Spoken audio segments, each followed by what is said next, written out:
I've been fairly critical of War Thunder's overpressure mechanic, which attempts to simulate pressure and shrapnel damage caused by high explosives. It can often feel very buggy and inconsistent, but I don't necessarily think it's a bad mechanic. In fact, I much prefer overpressure instead of what it replaced, that being the hull break mechanic.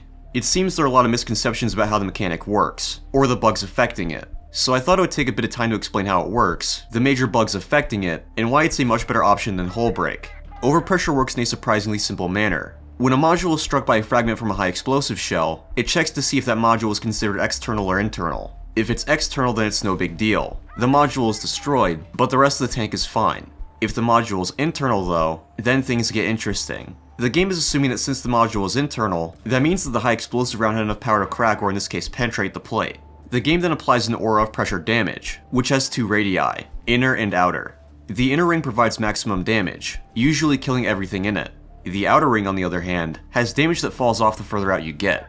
Pressure damage can be stopped by the presence of bulkheads or firewalls as well, so it isn't always an instant death scenario. Open and closed top vehicles have their own set of parameters for the two radii. As you can probably guess, it takes a lot less explosive force to do serious damage to open top vehicles.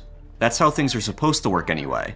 One of the biggest issues the mechanic has is dubbed overpressure stacking. If you have a couple of relatively small caliber cannons spamming HE at a target, sometimes it will destroy it, even though you can't penetrate it. The Sergeant York is a notorious example of this. When overpressure first came out, there were a ton of clips of the York killing Russian tanks with HE. It's not known exactly what causes this bug. There were theories it was tied to server tick rate, but you can recreate it in user missions. In fact, I was able to recreate it consistently against T-90s and other Russian MBTs. The gun breach is considered internal, so by shooting the mantlet, I was able to stack pressure damage and kill the crew. There's no way for the HE to penetrate the mantlet, and it isn't the belt's AP round. This is pretty evident from the kill cam. You can also try this with the Valtor J29D. When I was testing with the Valtor, I was using air belts, so there was no AP in them at all. I have a hunch this is related to another issue. Remember when I said that it checks to see if shrapnel hit an internal component? On open-top vehicles, it seems to sort of just ignore that sometimes.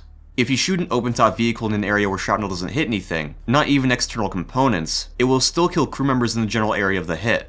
You can shoot an M10 on the transmission housing, but it will somehow kill the crew in the front of the hull, despite there being no opening for the pressure wave to get in. Shooting the upper front plate will usually kill the entire crew, even though they should be unharmed.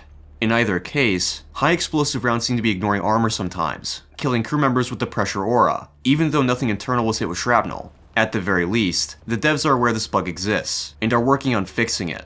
All things considered, overpressure works surprisingly well for what it is. I'd say it works as intended a good 80% of the time. All systems obviously have their flaws, and major bugs take time to fix, especially if it's difficult to determine the root cause, like with pressure stacking. It could also be an issue entirely unrelated to overpressure, like holes in volumetric armor. After all, stacking only seems to work on a select few tanks. I wouldn't say it's a great system, but it's still a whole lot better than hull break ever was. Hull break was a pain for both the devs and players. On the dev side of things, for every module and piece of armor, you had to manually set and adjust HP values. Compared to just saying okay these modules are inside, that takes a lot of work. It was also much more inconsistent. Sometimes getting an optic broken would destroy the whole tank. Sometimes you could lose your entire power pack and be fine.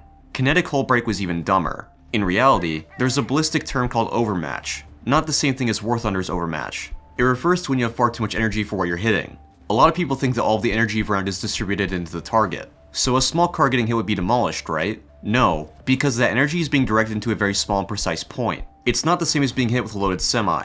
There isn't a ton of material in the way of the round, so there won't be much spall either. That's why tanks use chemical effect rounds for light vehicles. What I'm trying to say is that hull break was tedious, nonsensical, didn't affect all vehicles equally, and was generally a pain. Overpressure makes much more sense, even if it does have some bugs that need to be fixed. Anyway, I hope you guys enjoyed the video, or at least learned a little bit about the mechanic, and I'll see you on the next one.